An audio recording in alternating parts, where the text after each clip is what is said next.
Hello guys, welcome back to my channel Ambika blog. আশা করি তোমরা খুব ভালো আছো, আমি খুব ভালো আছি। আর আজকে আমি যাব যাত্রা দেখতে, মামাবাড়ি এসেছি, তোমাদের জানিয়েছিলাম। তো মামাবাড়ি আজকে যাত্রার নাম হচ্ছে বনপলাশী বাগদি ছেলে। তো আমাকে কেমন লাগছে অবশ্যই কমেন্ট করে তোমরা জানাবে। আর আমার বোনরা দিদিরা সবাই একসাথে যাব, ভাইরাও আছে। তো তোমাদের সাথে সব ভিডিওটা শেয়ার করব। তো ভিডিওটা কন্টিনিউ দেখতে থাকো, স্কিপ না করে। তো এরা সবাই মিলে আর এদিকে সবাই আছে, এদের সাথে আমি এখন যাত্রা দেখতে যাচ্ছি। আর ওদিকে দিদিগুলো আছে, অন্ধকার দেখতে পাওয়া যায়নি কিছু। গাইজ, এটা আমাদের দল, কিন্তু এখনো দেখতে পাওয়া যায়নি। তো আমরা এখন যাত্রা হবে যেখানে, সেখানে চলে এসেছি। আর ভিড় এখন থেকেই দেখো, দেখতেই পাচ্ছ। এখন কটা বাজছে গো দিদি? 10টা 14 বাজছে। আমাদের 10:30 11টার মধ্যে যাত্রা স্টার্ট হয়ে যাবে। এখন স্টেজের কাজ চলছে। এই যে আমাদের স্টেজ, ভাই। আর ওই যে আমাদের দুর্গা মন্দিরের শিব মন্দির। আর এখানে বসার জায়গা, হ্যাঁ আমাদের বসার জায়গা কোনটা? আজকে আমি হ্যালো গাইজ, এই যে এটা আমাদের টিম। আর ওদিকেও কিছু রয়েছে। তো আমাদের স্টেজের এখন কাজ চলছে, ওটা আমাদের স্টেজ। আর আমাদের স্টেজের সামনেই বসার জায়গা। আর এখন ওইদিকে মেলা ফেলা দোকান ফোকান বসেছে, এদিকে ভিড় তো চারদিকেই রয়েছে এখন আপাতত। এখনো দেখো যাত্রা শুরু হয়নি, ভিড় দেখো এখনো অনেক আসছে। এখানে আমাদের পাশে একজনের চট মেলা আছে, তারা আসছে বোধহয় ওই সামনেরটা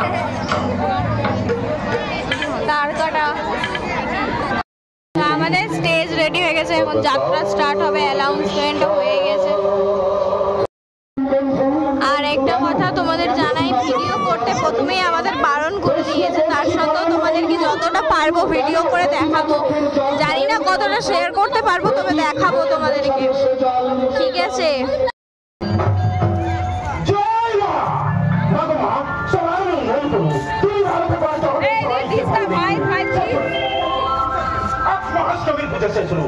বংশ পরম্পরা দুর্গা পুজো, মাগমা করুণা করুন, এইভাবে যেন প্রতি বছর এই রাজচৌধুরী বাড়ি নাট মন্দিরে তোমার পুজো করে যেতে পারি।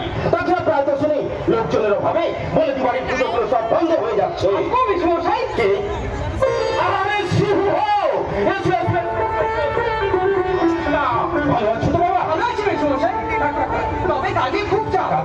আপনি তো জানেন আমি একজন সাংবাদিক, তাই বছর দুর্গা পুজোর সমস্ত কাভারেজ আমাকেই করতে হয়েছে। আর গতকাল পর্যন্ত লেখালেখি নিয়ে তো খুব ব্যস্ত ছিলাম। আর আজ সম্পাদকের টেবিলে লেখাগুলো জমা দিয়েই ছুটি পেয়েছি। বাবা, এইভাবে সত্যতা নিষ্ঠার সাথে সাংবাদিকতা করে যাও, সেই আশীর্বাদ আমি তোমাকে করি।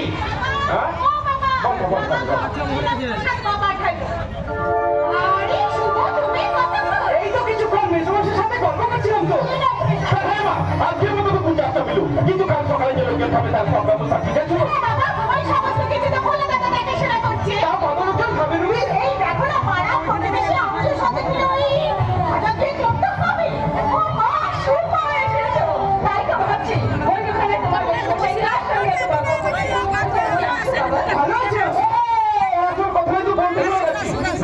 তোমার বিয়ের ব্যাপারে তোমার বাবা মার সঙ্গে তুমি কথা বলে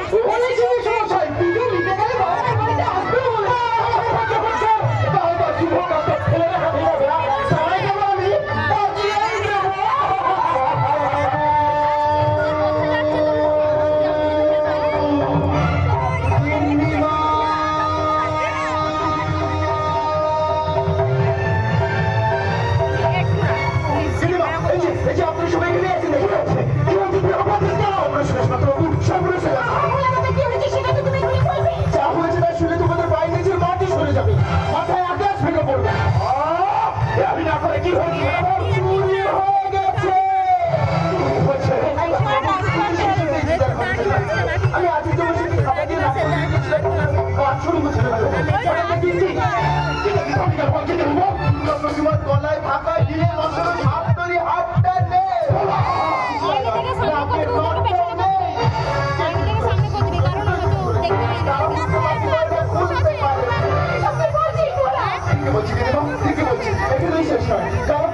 মঙ্গল ঘট উল্টে গেছে। আমাদের কেন হলো ঠাকুর? মঙ্গল ঘট উল্টে যাওয়া মানে তো অমঙ্গলের পূর্বাভাস পাওয়া। কেন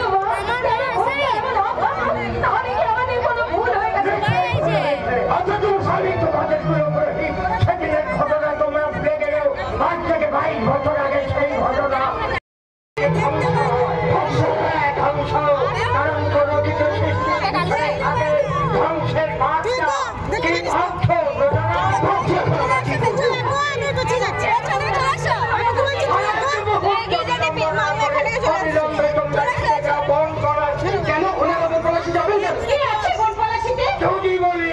তোমার দাদা আছে বন পলাশিতে,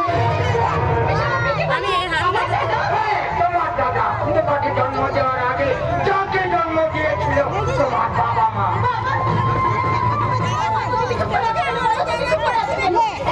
এতদিন জানতাম আমি তোমাদের একমাত্র সন্তান, আজ সব কি শুনছি? বলো বাবা, বলো মা, এসব না মা, এসব সত্যি। বাবা, মা, এই সত্যিকে অবহেলা করার সাহস আমাদের নেই মা।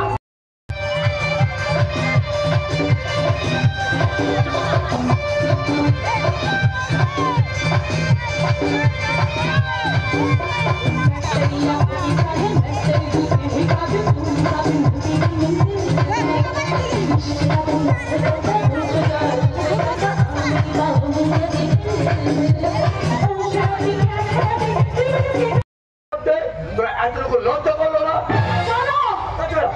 তাছাড়া শহর থাকতে তো আমি এই ধরনের পোশাক করতে বারণ করতাম।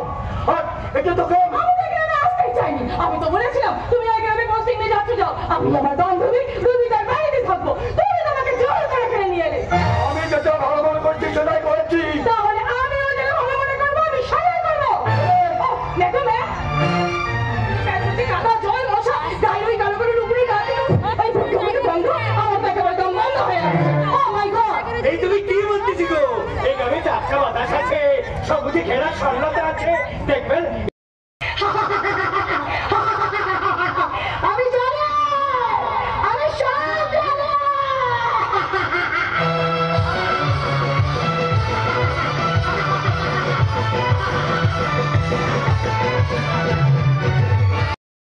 সবকে বলছেন আপনি?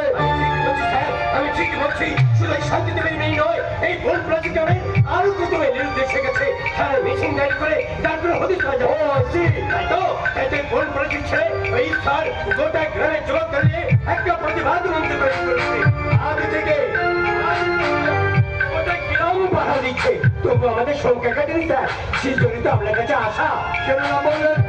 ঈশ্বর, হ্যাঁ স্যার, ঈশ্বর খুব ভালো ছেলে স্যার, এই গ্রামটাকে পাগলের মতো ভালোবাসে। যেখানেই জল পড়ে সেখানেই ছাতা ধরে। ওর মতো গেছে এই গ্রামে একটাও লাভা লাগে। আমি কি ডিরেক্টর? আপনার মুখের কথা শুনে ওর সঙ্গে আমার আলাপ করতে ইচ্ছা করছে। বেশ তো, আজকেই আসুন আমাদের অধিকারের মাঝে। আজকে দিয়ে দুপুরের ভাষণ ঈশ্বর করে থাকবে, তাই নাকি? হ্যাঁ স্যার, শহরেও তো হয় না, কিন্তু কোন প্রতিগ্রামের মা বোনেরা একবারে করে ঋতু পুজোর মতো আজকে তো ঋতু পুজোর ভাষণ, সে ভাষণে ঘাট খাইয়ে সব ব্যবস্থা করেছে আমাদের ওই ঈশ্বর। আরে ঈশ্বর তো মন্দির থেকে জানতাম, গ্রামের রাস্তায় ঘুরে বেড়ায়, এই প্রথম আপনার মধ্যে শুনলাম। এনিওয়ে, ওই শয়তানটাকে আমি পরে খুঁজবো, আগে তো দেখি হে আপনাদের ঈশ্বর।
নিষেধ আছে নাকি গোটা গ্রাম দেখা ঈশ্বরের সম্পর্কে? গ্রামটা আমার সভ্যতা বিজয় বন্ধুকে। হ্যাঁ, এই গ্রামটা আমার সভ্যতা বিজয় কেন? তুই এই গ্রামের ছেলে, এই গ্রামে জন্মেছিস, জন্মগ্রহণ করেছিস, তা তুই এই গ্রামে আসবি না? তো কি আসবি ভাই? নিশ্চয়ই আসবি, নিশ্চয়ই আসবি। যখন বসে আসবি, যাবি, আসবি, যাবি, আসবি। বুঝলি ভাই, জানিস সবাই জানে, এই গ্রামে সবাই জানে যে তুই ছেলে হিসাবে খুব একটা ভালো নোস। আগে থেকে ধরে রাখছি, এমন কিছু করিস না যাতে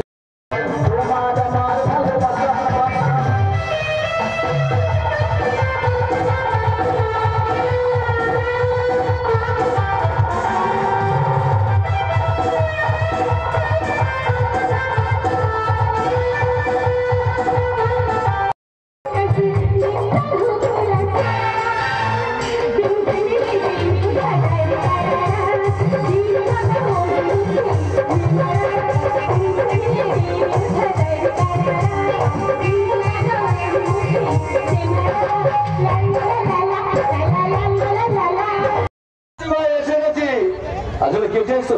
ট্রেন লাইনে কাজ হচ্ছিল, তাই ট্রেনটা লেট। সুতরাং তুই এলে? এক্স্যাক্টলি।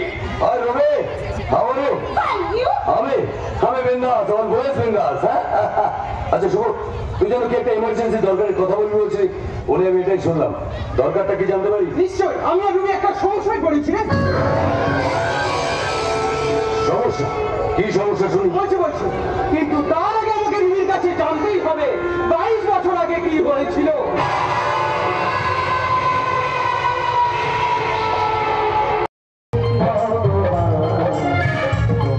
ভালোবাসা তোমাদের ভালোবাসা জন্ম পৃথিবীর আলো আমি দেখলাম।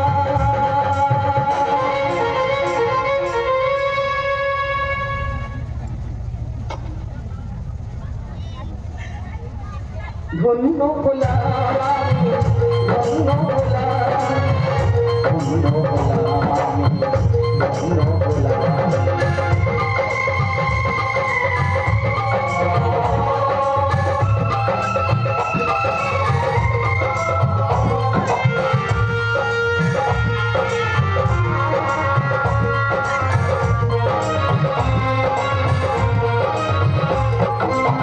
বুকেলি জমানো ব্যথা কত চাচা মেরে দুঃখ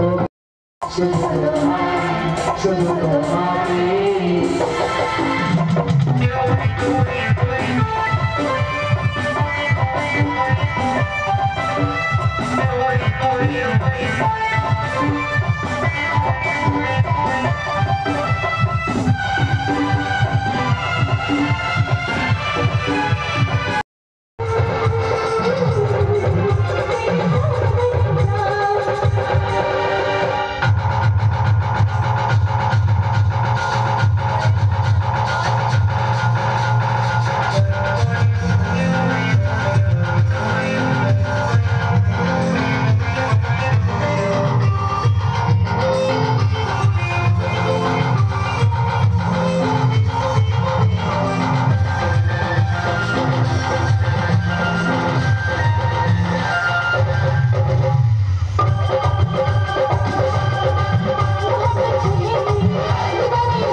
যতদিন ভারতে থাকবে আমরা সম্পূর্ণ স্বাধীনতা পাবো না, সম্পূর্ণ স্বাধীন হবো না,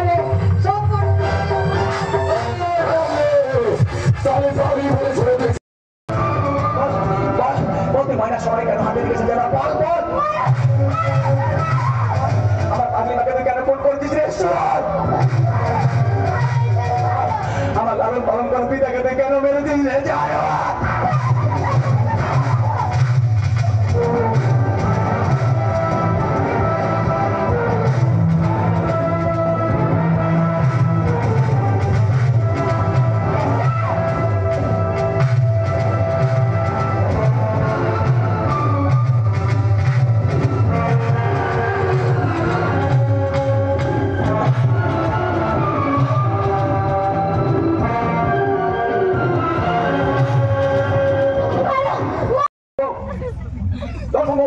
তোর খেলা শেষ। You are under arrest. বাকি জীবনটা তোকে জেলের ভাত দেওয়া বলছেন। আমরা কথা সবাই খেলতে এসেছি। আমি বাগাইতে আজ আমি স্বীকার করছি, এই যে ছাত্রী জন্য তোকে শহরে নিয়ে আমি ঠিকঠাক করিনি। তুই যদি গ্রামে থাকিস তাহলে তোর বাবা হুজুর বাবু আর তোর বাকি মাকে এইভাবে মরতে হতো না। তোর কথা আমার সমস্ত সম্পত্তি আমি রুমকে লাগিয়ে শুভকেই দিয়েছি। রুমকে আমি সঙ্গে করে যাচ্ছি। আমার সম্পত্তি চাই না, আমার রুমকে চাই, আমার সন্তানকে চাই। নিজেকে বলতে পেরেছি তাহলে নিজেকে বলতে পেরেছি। এই জানাটা এসেছিল, তারপর আমি রুমকের জন্য মানুষ থেকে অমানুষ হয়ে গেছিলাম। কিন্তু রুমের মধ্যে যখন সব শুনলে চোখে জল চলে এলো। তোমার নিঃশ্বাস তো ব্যাগের জন্য আমার এই অন্ধ বিবেকের গন্ধ জানালাগুলো একটা একটা করে খুলে গেল। তাই তো আজ তোমার দেখার পর তোমার সঙ্গে থাকতে চলে এলাম দাদা ভাই।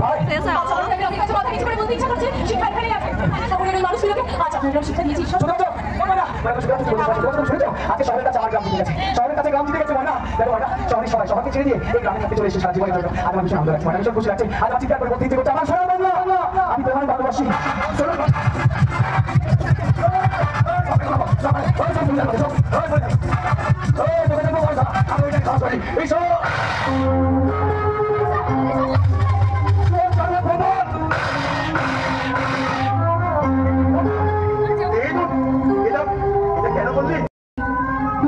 মানুষের কাছে থাকার শিক্ষা এই বিশাল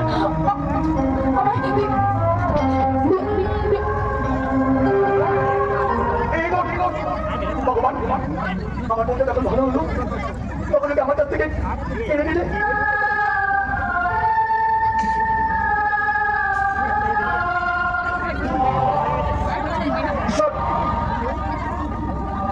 তুমি অপরাধ জানিস জানি এছাড়া আমার কাছে অন্য কোনো উপায় ছিল।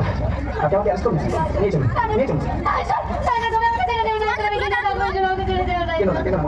যাওয়ার সময় আমাকে দুর্ভোগ করে দিও না। কেন না তুমি অপেক্ষা করো, আমি তোমার কাছে তোমার ফিরে আসবো। আমার শাস্তির মেয়াদ শেষ হলে আমি তোমার কাছে আবার ফিরে আসবো। অপেক্ষা করো।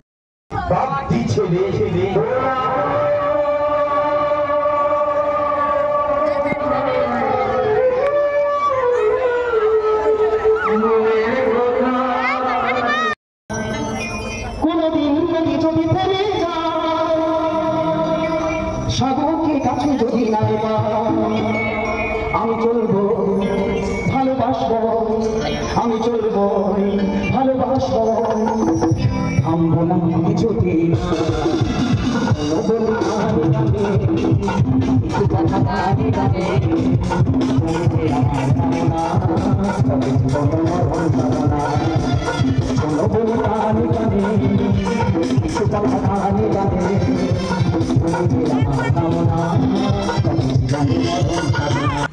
ভিডিওটা কেমন লাগলো অবশ্যই কমেন্ট করে জানাবে। দেখা হচ্ছে নতুন কোনো ভিডিও নিয়ে।